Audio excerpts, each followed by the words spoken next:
Gurur Brahma, Gurur Vishnu, Gurur Devo Maheshwaraha, Gurureva Param Brahma, Tasmai Shri Gurave Namaha. Chinmayam Vyapyat Sarvam Trailokyam Sacharacharam Tatpadam Darshitam Yena Tasmai Shri Gurave Namaha. Tvameva Mata Chapita Tvameva Tvameva Bandhuscha Sakha Tvameva Tvameva Vidya Dravidam Tvameva Tvameva Sarvam Mama Deva Deva Tvameva Sarvam Mama Deva Deva. Jai Guru. Om Sahana Bhavatu Sahana Bhunaktu Sahaviryam Karavavahai Tejasvinavadhitamastu ma vidvishavahai. Om Shanti Shanti Shanti. Come in, come in. Good morning. Good morning. Sit, come sit. Ask you a quick question. Certainly. He wants to do his homework. Can he sit quietly and do his homework? Absolutely. And thank you.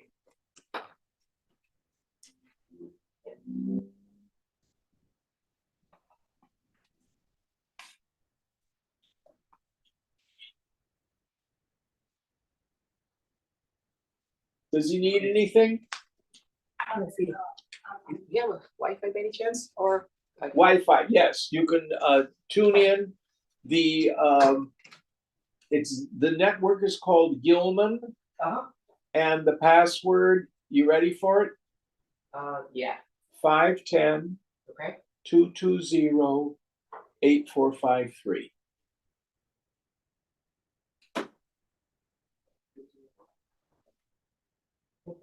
Did that work?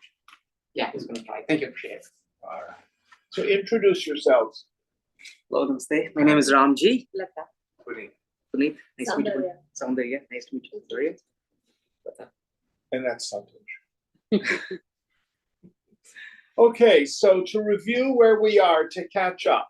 So in the first chapter, the question was asked, Cana, by whom or by what is the equipment enlivened? Who is the controller? Who is the God? And those of us who are raised in a religion tend to think that the God is out there. There's that old-timey statement, the only thing you need to know about God is you're not it. It's not true. And in the first chapter, what the Upanishad says, it is not that which you worship out there. That is a mask, a presentation, an icon, a murti. It's for those of us who are not yet subtle enough to engage in self-inquiry.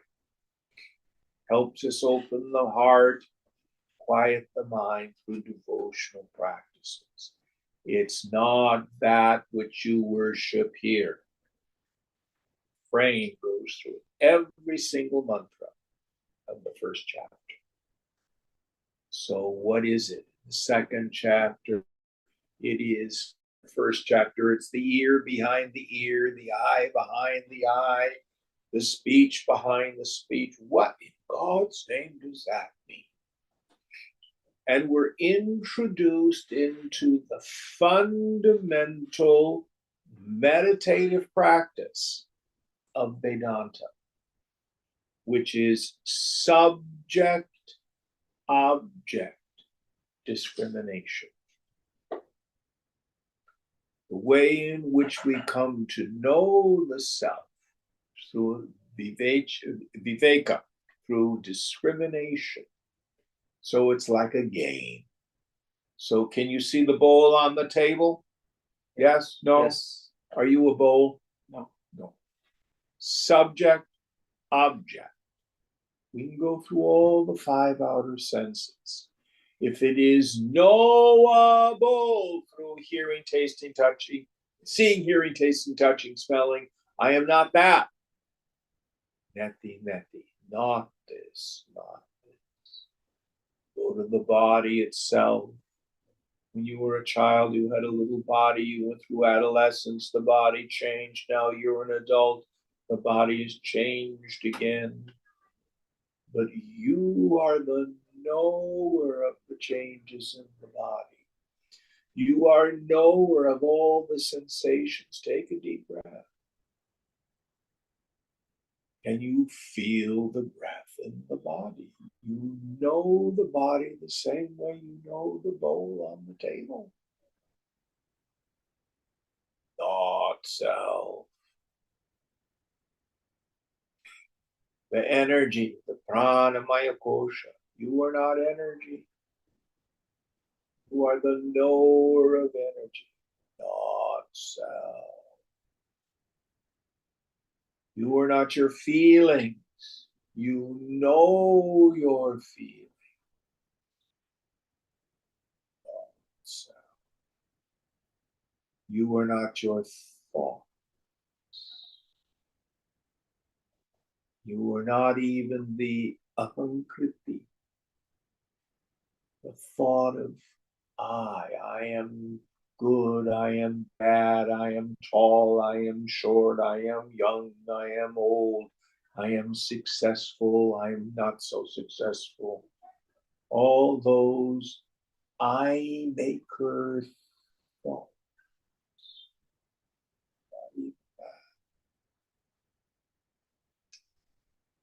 What am I? Look. The mind made very pure, very quiet. The attentive faculty turn within. See if you can notice. Ko who am I?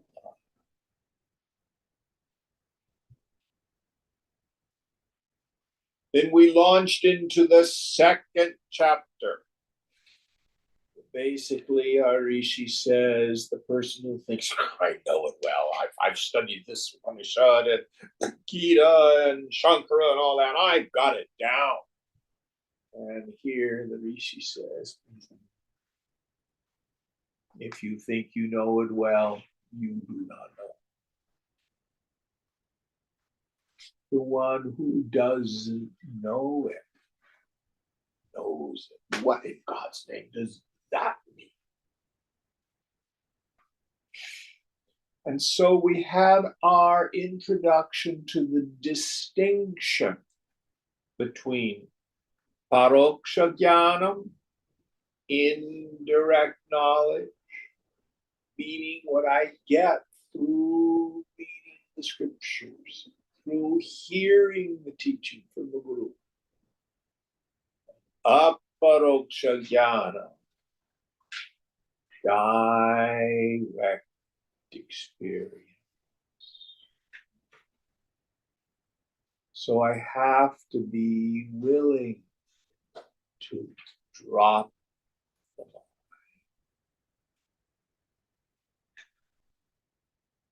to let all the thoughting go.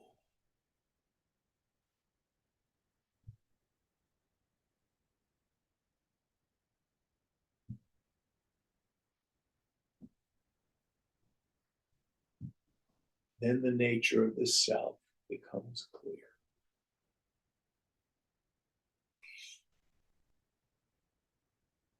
The image I like to use, when I was young, I grew up in Southern California. A lot of my friends and things like that had swimming pools. So if you go to a pool party, did you guys ever go to pool parties as kids? Yes? Yeah. Okay.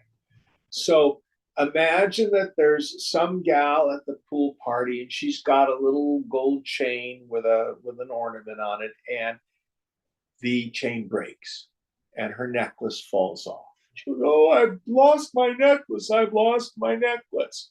What do you do at the pool party? Dive, try to. No, first, everybody out of the pool or everybody gets still. Why? Because when people are splashing around, you cannot see to the bottom of the pool. That's what meditation is for. Mm-hmm. As long as the mind is splashing with all its vrittis, its agitations, we cannot see who we are.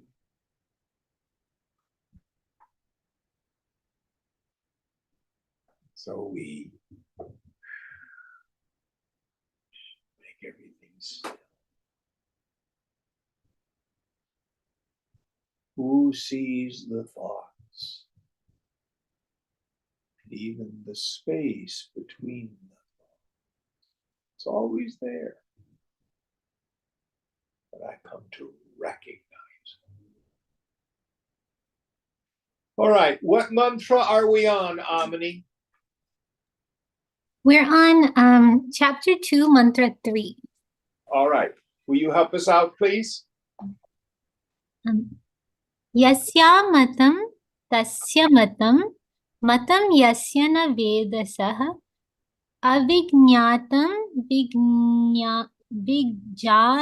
vijanatam vijñatam avijanatam. He understands it who comprehends it not, and he understands it not who feels he has comprehended it. It is the unknown. Oh, sorry. Would you like me to stop? No, go on. All right. It is the unknown to the master of true knowledge, but to the ignorant, it is the known. So, one of the things that gets in our way is when we think of the self or the Vedanta itself as the acquisition of information. So, for example, Puneet and Sal just got back from visiting Rishikesh. So, tell us about the Shivananda ashram in Rishikesh. Can you tell me about it? Sure. Can you tell me about it? Yeah. You are not the ashram in Rishikesh. It is other. So if you and I start to talk about the self as if it's out there, what do I think about the self? What do you think about the self?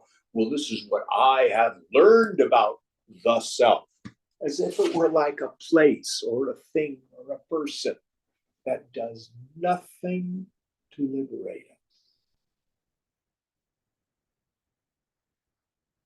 That's at best academic understanding.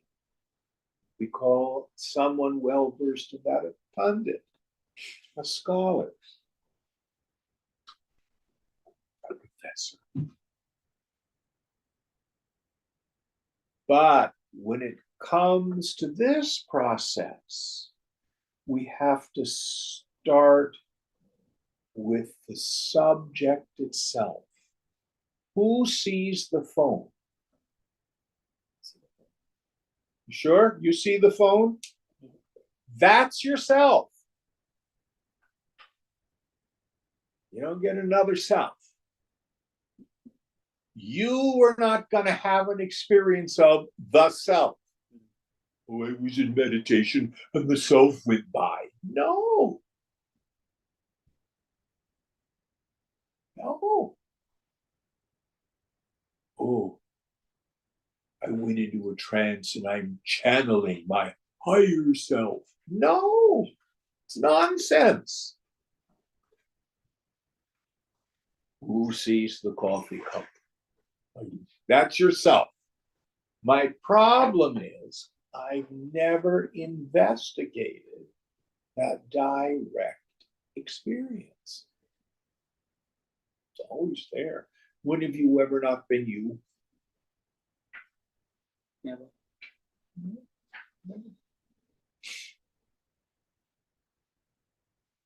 So, it's a person who's got a lot of book learning. It's so succinct. In the second chapter of Gita, Krishna says, he who knows it not. If you think it's about the acquisition of information, oh, Jim, I can chant 15th chapter of Gita from memory. Do you know what it means?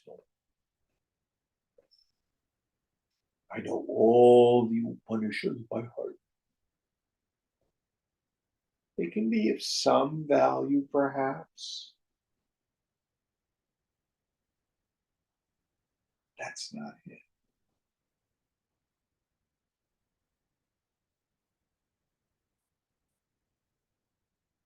At those very special moments between the inhale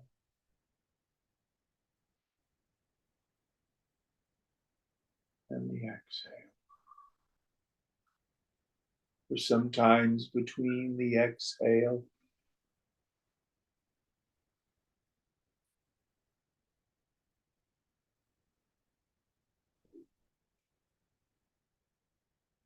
sometimes, if we have the great punya to be around the presence of a Mahatma teacher, we get their borrowed glory. We surrender into that space. Our minds stop.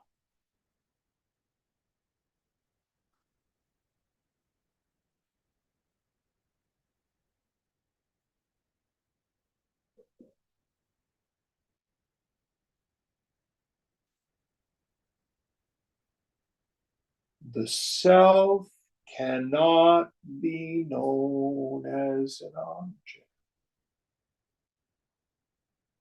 Does that mean it's unknown? How do you know you?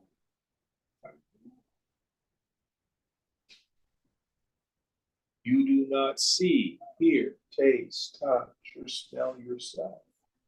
You do not emote yourself. You do not think yourself.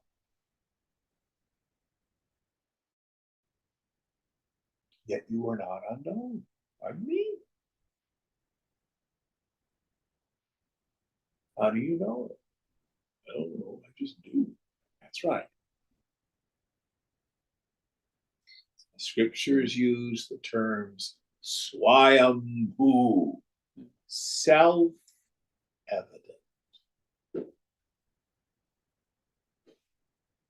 The world is known by what we call the triple factor, the triple D. Knower, knowing, and known. I, Jim, the knower, through seeing, know the bowl on the table, known. I, through hearing, know the traffic sound. I, through manas, mind, know feelings. I, through buddhi, know thoughts. How do you know you?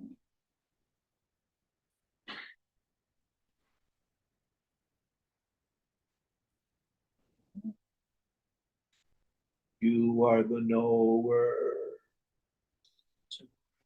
You are the means of knowledge. You are that which is known, but never as an object.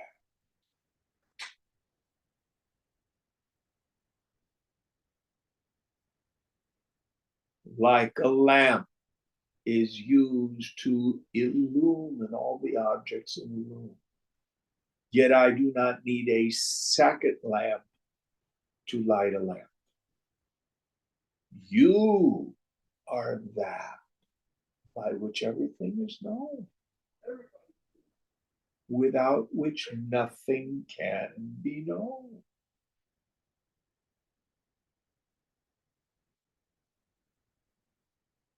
But you are self shining, Swayam Jyoti, self evident.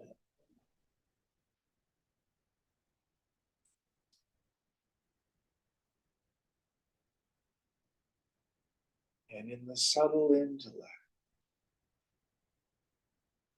investigate that. We have this aha. Oh, he's right. There's nobody there. That I am.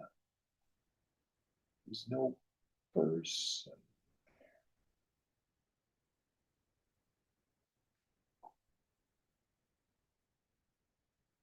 Don't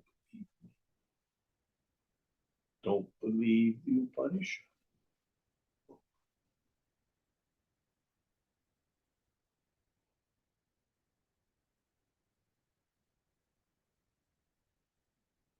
Now, just like in the pool party, it's difficult to find the lost necklace when the surface of the water is agitated.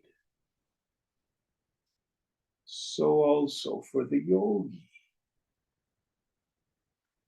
it is difficult for us to realize our self-nature in a mind that is got vrittis. So that's the purpose of meditation. Quieting that.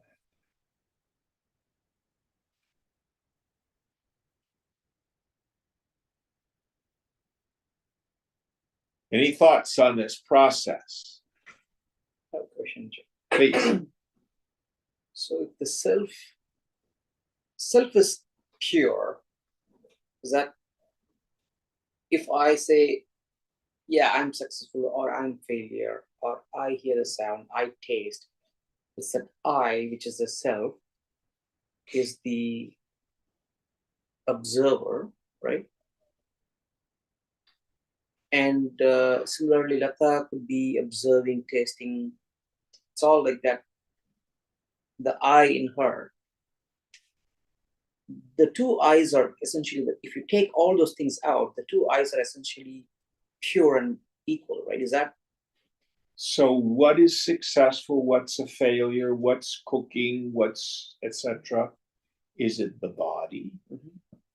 Is it an opinion of the mind? Is it the self that is a success or a failure? Or am I the witness of the mind making a judgment about the activity of the body? Witness. Yeah. Witness. So I have an old iPhone 11. It works most of the time. I know that it works. Who here's got a brand new iPhone? 15? Yes. Which is probably better than mine. So I'm not an iPhone. She's not an iPhone. I'm a knower. Now, I see the world from my viewpoint. You see the world from your viewpoint. I'm aware of my body. You're aware of your body. I'm aware of my feelings. You're aware of your feelings. All different. I'm aware of my thoughts. You are aware of your thoughts. I'm even aware of my ego thoughts, but Ankara. You are aware of your ego.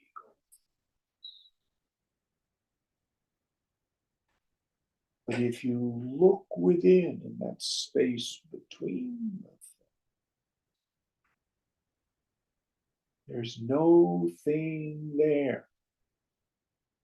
Nirupaham, without a form. Nirmalam, without any dirt or taint. Achintyam, beyond the thinking mind. I look within, I have the identical experience. The self in me is not like the self. Self in me is the self.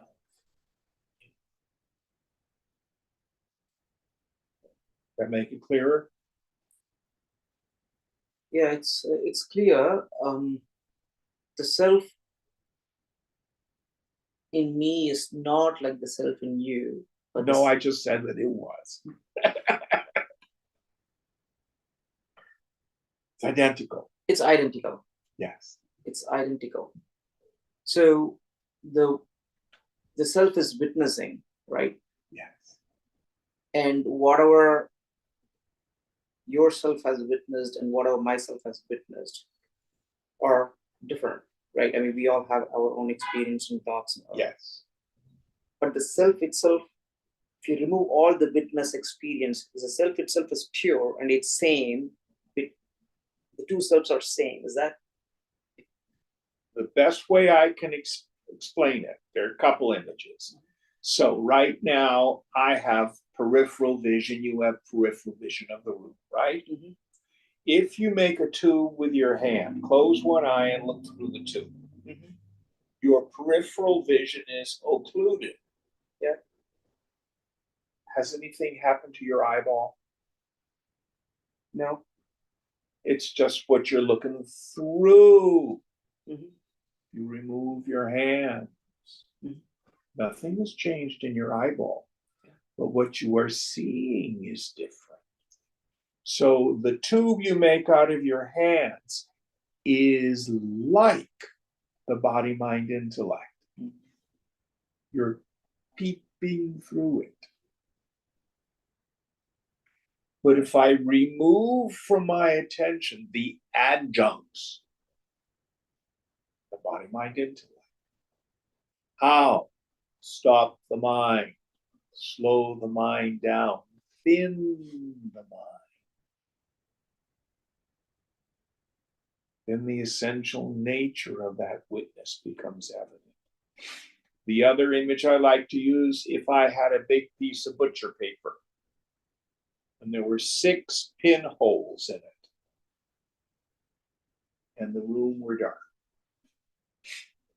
and there was light behind the paper, you would see 6 little pinhole lights. The question is, are there 6 pen lights, one behind each hole, or one flashlight?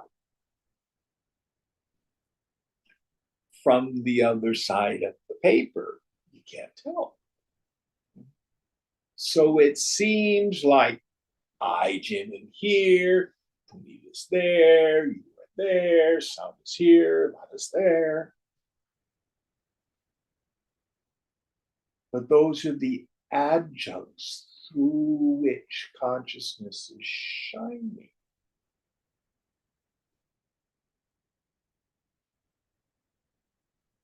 There's only one consciousness. I am Atma, Brahma. This self is Brahman. It's not a part of Brahman. The Sankhya philosophy says we're little individual Purushas. But Vedanta says, nope, it's not true. It feels like that. But if you thin out the mind, that sense of individuality disappears. Chidananda Rupaham, Shivoham, Shivoham, as Shankara thunders, among the form of bliss consciousness. Shiva, auspiciousness. Does that make it a little clearer? Yeah. Good question. Good question. Any other questions? Yeah, so going back to your pool example, when the water is still, you're able to see the locket. Yeah. Because the locket has distinguishable qualities and boundaries. But when you thin the water of your mind, self does not have such boundaries or qualities. Exactly. It's tricky. All of our metaphors fall short. Yeah. In the end, it is avyapradesham. You can't really talk about it. All of our metaphors, all of our allegories, all of our examples point. They do not define.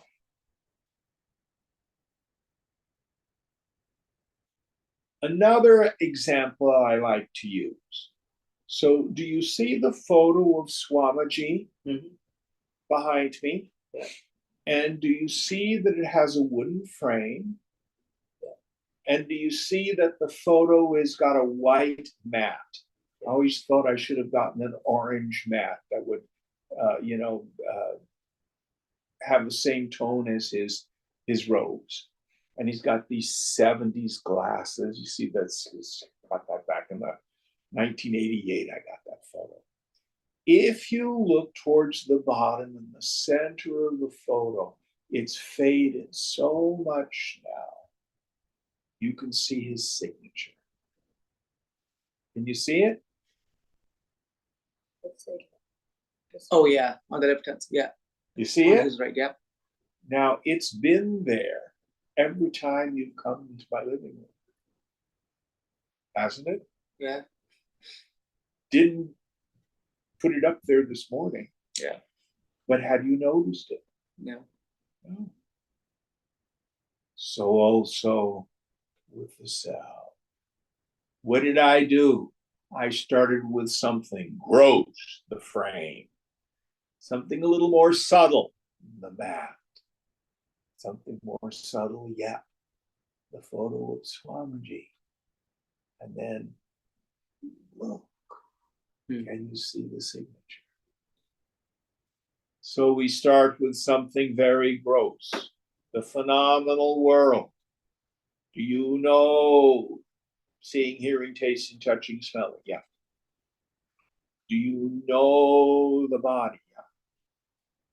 Do you know the feelings? Yeah. Know the thoughts. Now, can you intimate? Can you infer? Can you see? What is it that's the constant, eternal witness of everything? It's always there. Yeah, I have a question. Yes.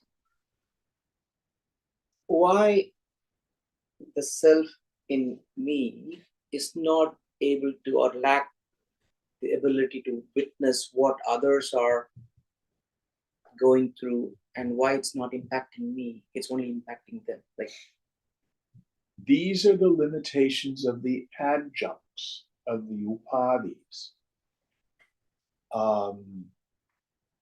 Let me see if I can give an example. So let's say you're a scientist in a biology lab, and there are 3 microscopes. One is looking at some pond water, one is looking at a blood sample, one is looking at a tissue sample.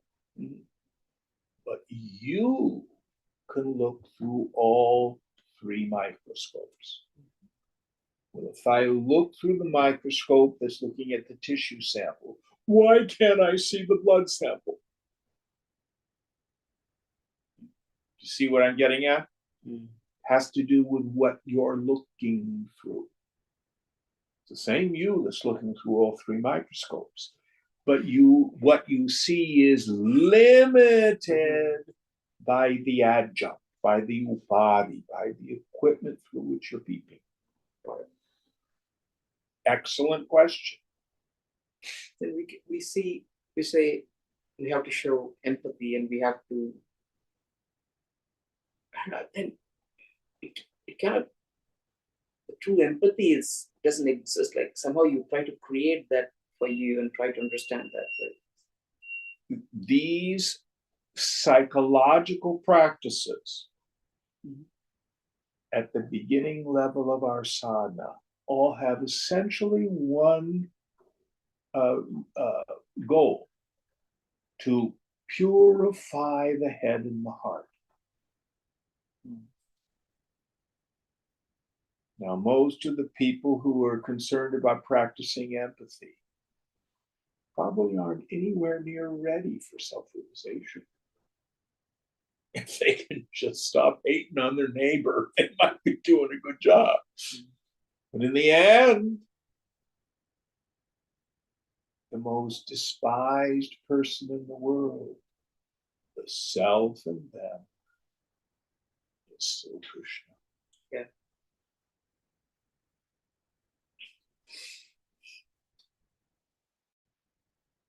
All that's different is the equipment from which that consciousness is beeping.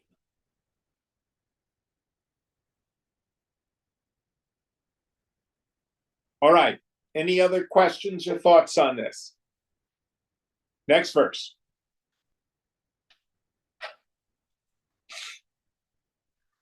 प्रतिबोध विदितं मतममृतत्वं हि विन्दते आत्माना विन्दते वीर्यं विद्यया विन्दते मृतम्. Indeed, he convincingly attains immortality who intuits it in and through every modification of the mind. Through the Atman, he obtains real strength, and through knowledge, immortality.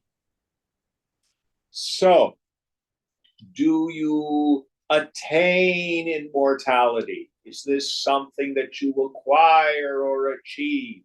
I once was a miserable creature, condemned to birth and death and birth and death.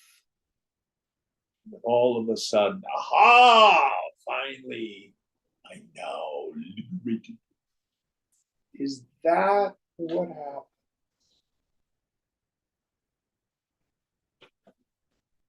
Actually, no.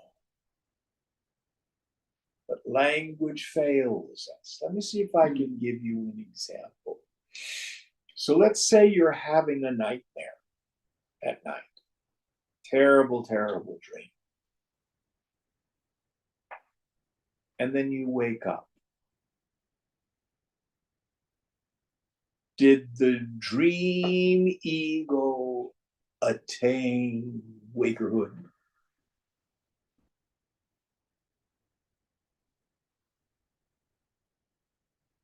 I don't understand the question.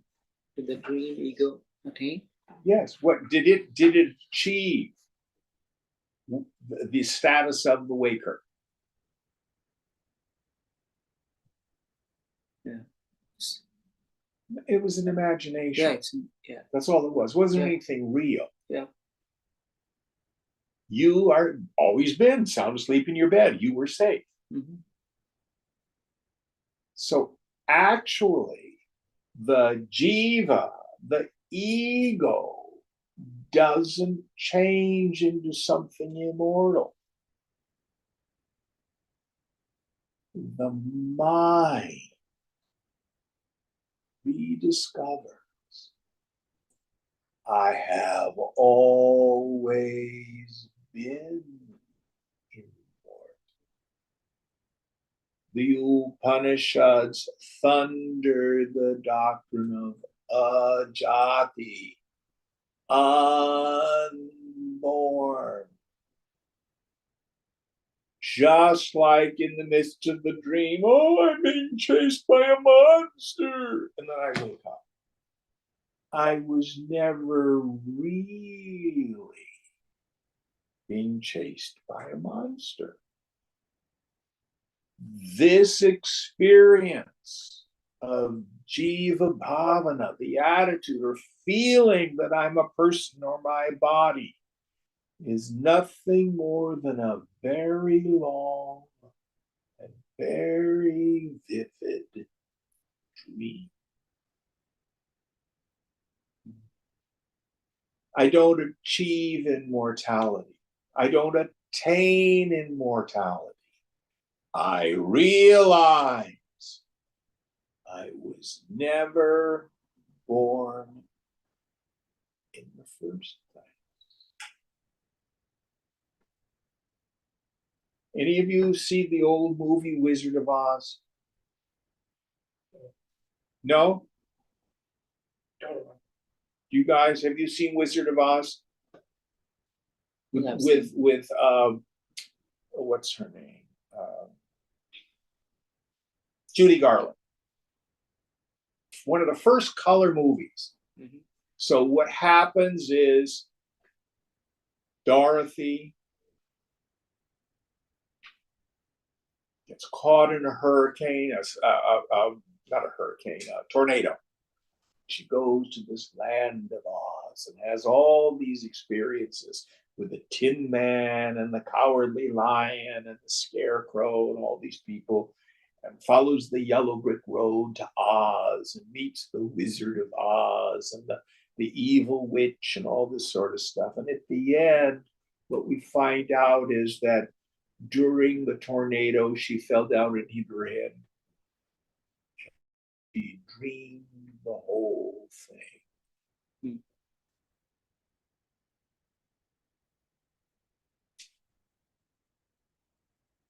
That's this world. So this is the Lord's Maya Shakti, the power by which this whole universe comes into being, and inherent in it is this Avarana Shakti, this veiling power, so that I think I'm a person. I think I'm my body. And this dream can go on, does go on for lifetimes. You don't have to believe in reincarnation. You can just look at this life. But what happens when we slow down enough, tune up the mind, practice a little bit of renunciation so the mind can get quiet, introvert that attentive faculty. I notice, oh, there's no person there.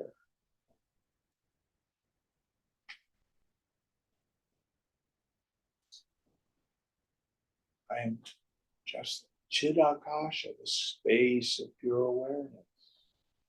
And I've always been that. I didn't become it.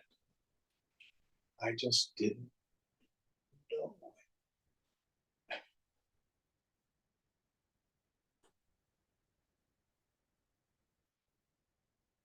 So, for example, there was a person who went to the London Museum to see the Egyptian exhibit. They went through all the various rooms, seeing the mummies and all that stuff. And the docent said to this person, "May I see the ring you have?" He says, "Oh, this old beetle ring, this was my grandfather's. He used to um, be in Egypt. He was would look for stuff there." He takes it off and he gives it to the docent. She looks at it. She says, "This ring is 5,000 years old. It's a scarab ring from the Valley of the Kings. It is priceless. I dig in the garden with it. Did he get a new ring? No. What happened? He just realized. He just knew. No. Yeah. So in Yoga Vasishta, we have the story of the fellow who's out in a field digging, and he finds the Chintamani, the wish-fulfilling gem. But not knowing its value, he discards it. He digs around and he finds some broken pieces of colored glass. And he thinks, oh, look what I found. So also you and I, our very nature is the Chintamani.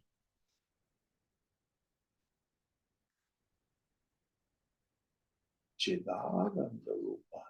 I am of the form of bliss consciousness, the fountainhead of all joy. But because I do not know that, I ignore it. You know, I think, oh, my stock portfolio went up this week. Ooh, I got a raise. Ooh. Worthless pieces of glass, temporary, little. I ignore the sound. Oh, it's there. Whoever not you.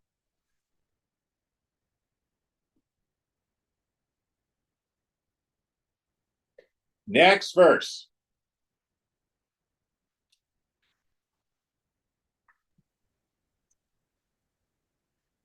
इह चेद वेदीदत सत्यमस्ति न चेदिहा वेदीन् महती विनस्तिः भूतेषु भूतेषु विचित्य धीराः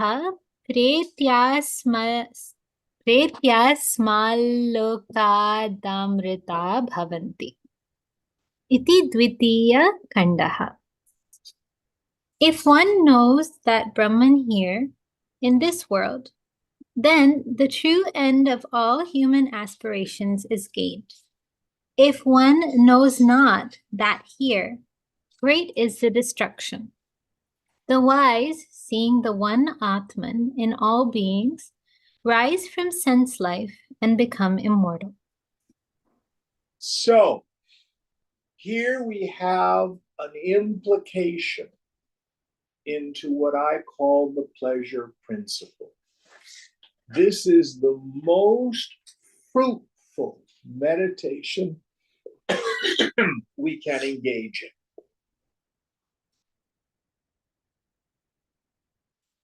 So the easiest way, the clearest way to talk about it is to use the frame that the Buddha used.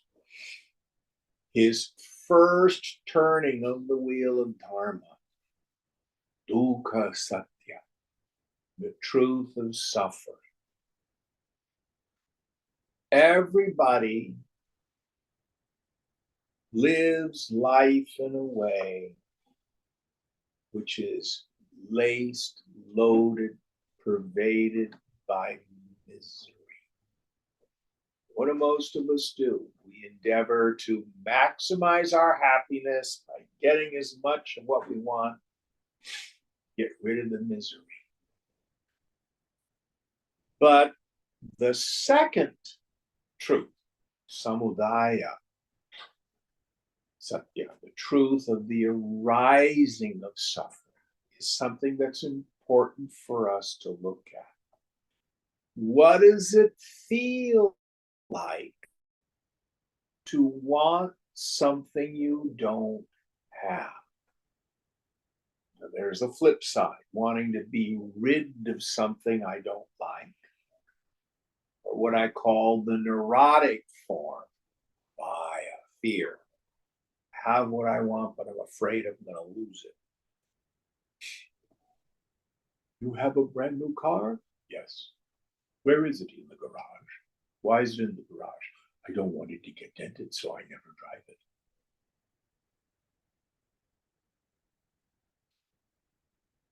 People think that way. Now, let's set physical pain on the shelf for now. Nobody really jumps off the bridge because they've got a toothache.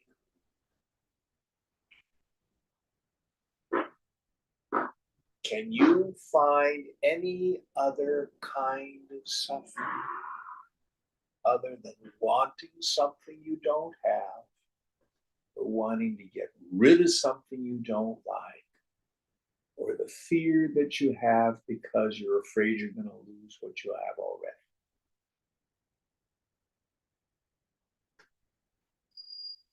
We're honest, we can't. So how do we deal with that suffering? Simple, you get what you want. But that's always impermanent and always entails struggle. The technical word is kartavya, obligatory action. That doesn't mean, oh, you have to do this ritual every morning. It doesn't mean that. It means I got to get up in the morning and I got to go to work. I have to do this to get that. Then I have to do this to accomplish such and such. Work, work, work, work. Why? So I can get what I want, so I can be happy.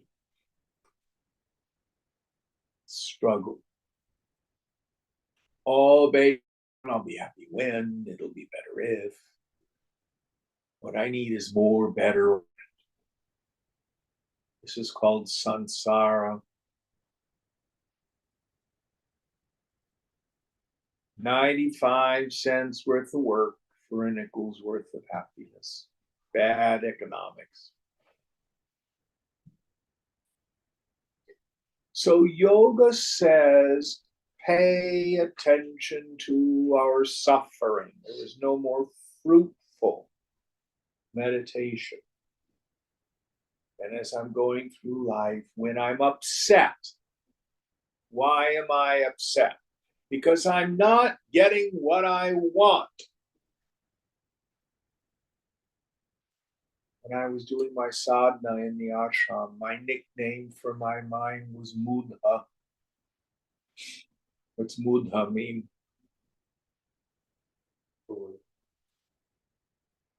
There you are wanting again. It's so boring and it's so repetitive and it's so painful. And when desire and object of desire become one, for a moment I get a respite from the suffering. It's like the person who's hitting themselves on the head with a hammer. Why are you hitting yourself on the head with a hammer? Oh, because it feels so good when I stop. I want. I got what I wanted. But now I want something else.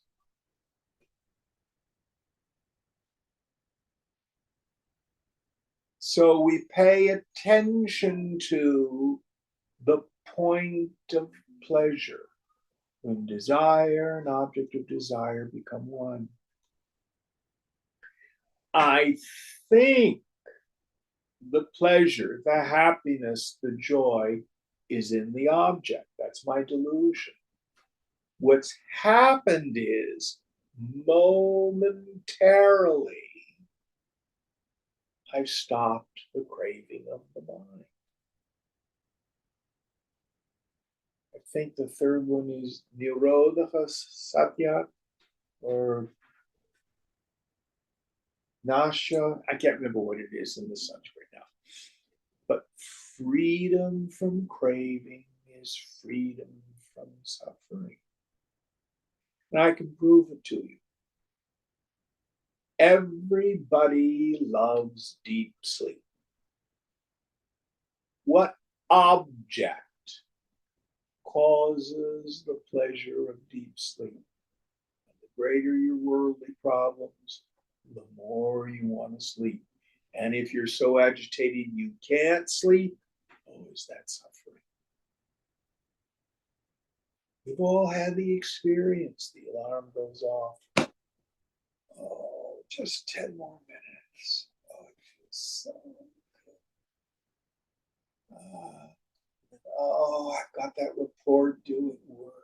Oh, what about the fight I had with so and so? And then our happiness fades away like mist in the morning sun.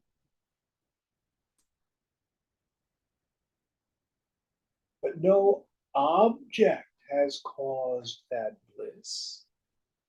It's the absence of the agitated mind.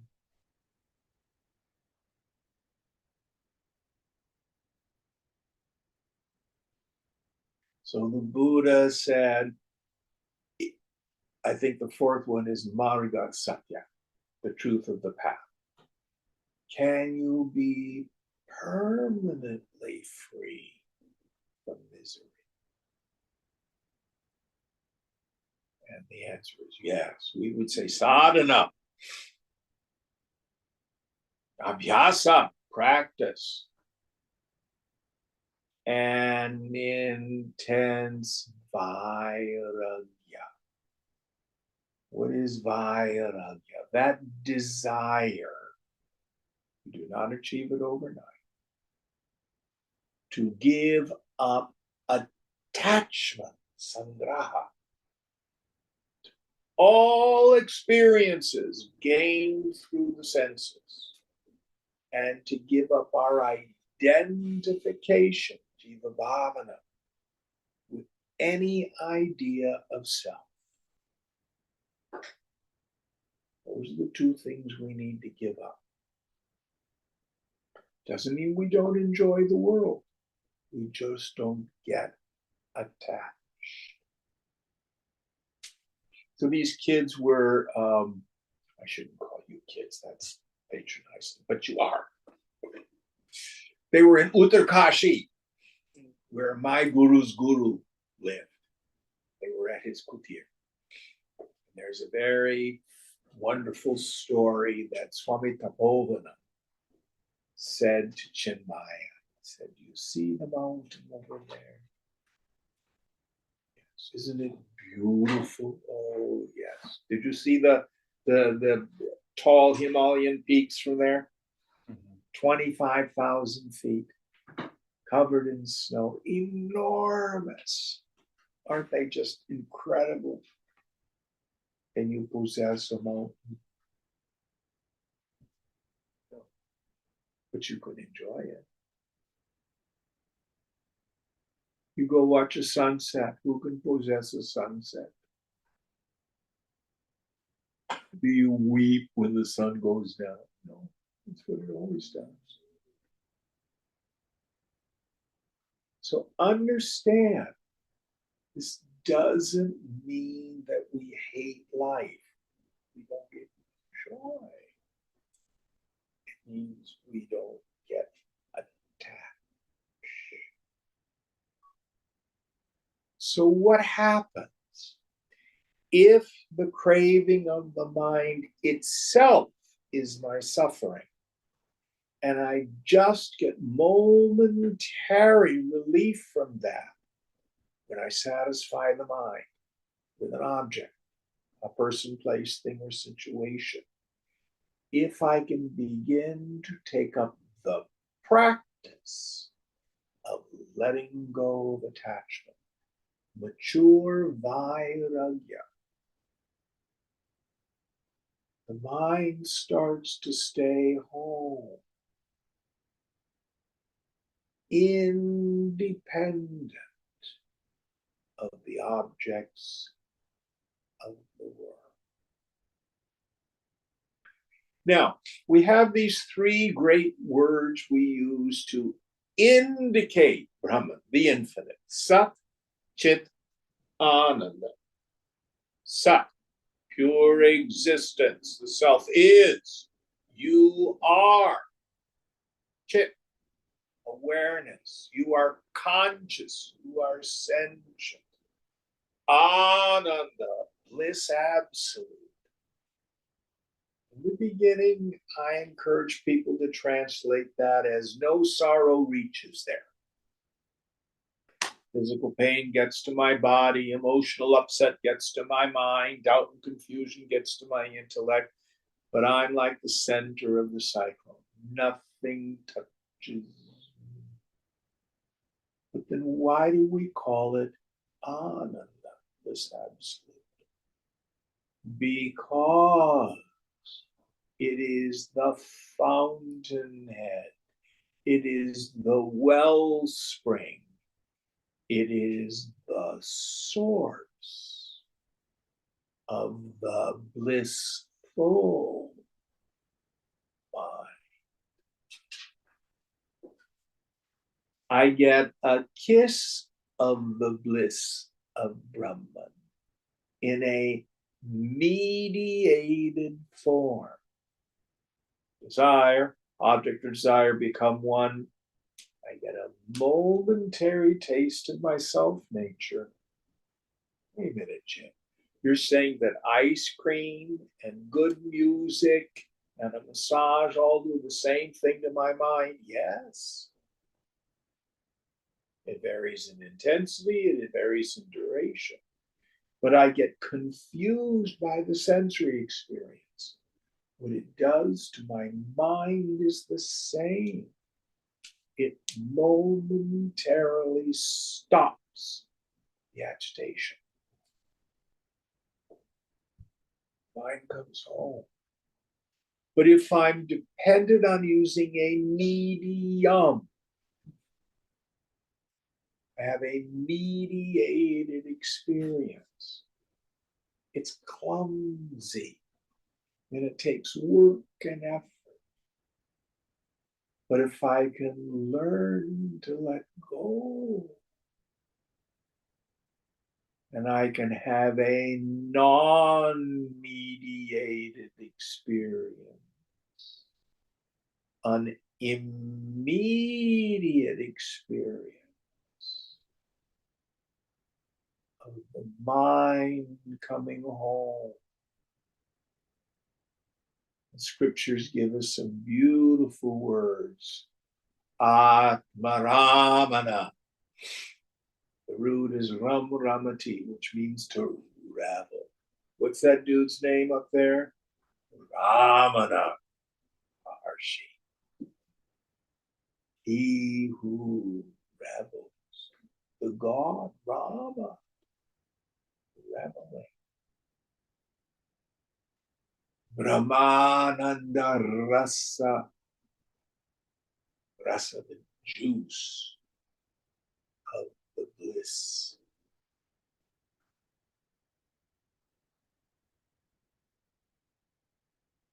So when we get in the presence of a Mahatma and we learn to tune to that, we go where their mind goes. We get a taste of the borrowed glory. Many, many years ago, in 1973, 74, I lived in a commune in Berkeley. One of the gals, Julie, Kali Julie, is her name. She went to India and she went to the Mahakumbh Mela. We were talking about that before class. And she had the darshan of Ananda Mahima. And she said, you just got within 20 feet of her. Everything felt. And she just sobbed and sobbed, sobbed and sobbed. Because Ananda Mahima's mind was so immersed in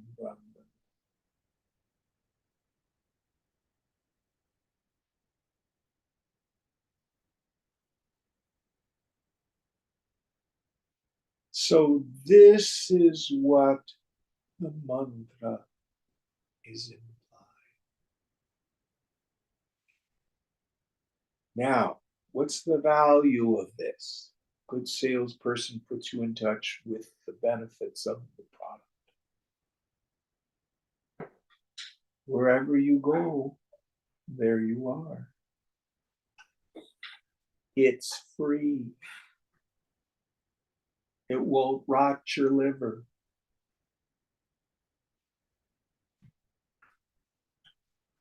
It's always available. You don't even have to get dressed. And there's no end to how deeply the mind revels. So I now have a new teaching aid. I make reference to this image all the time. So we have Hanuman embracing Ram. Hanuman is the mind. It's so powerful. You can go anywhere, carry mountains, do all sorts of things. And of course, Lord Ram is the self. What satisfies Hanuman? Where does he find satisfaction?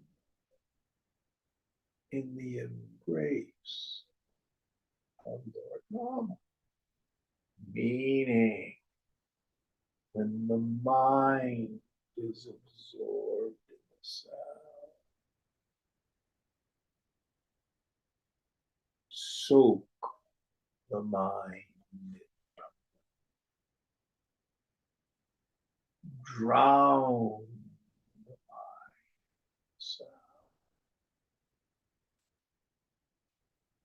Now, in order to do this, it's upright. Yeah. We have to let go of our addictive relationship with the world of name.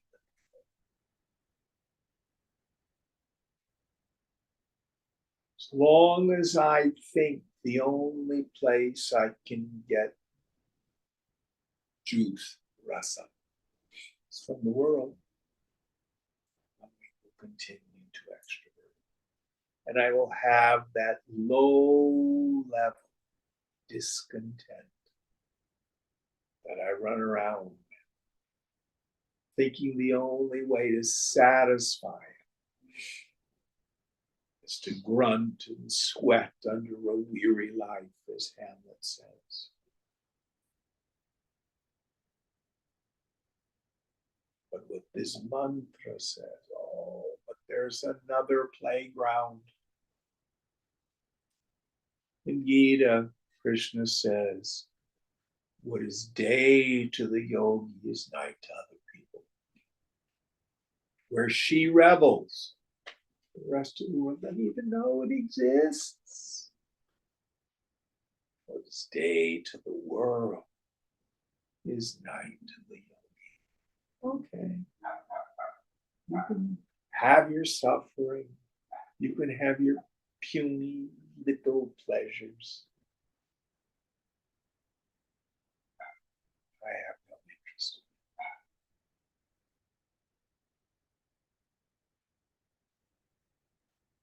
Any more thoughts on this mantra? One of the most important ideas. So you have an assignment this week. Watch your mind. Pay attention to your suffering.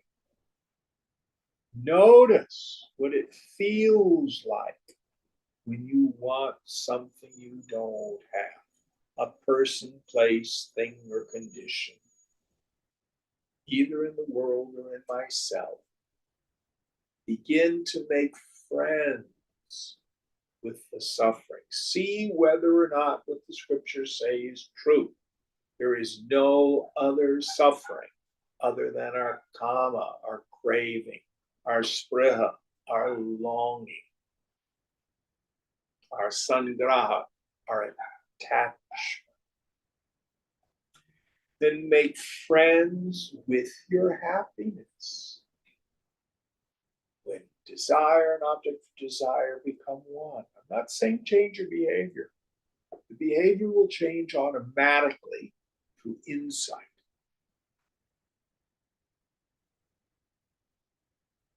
See if you can notice that it always tastes the same to the mind. Only diverse sensory experience. Mind goes out, that hurts. It comes home.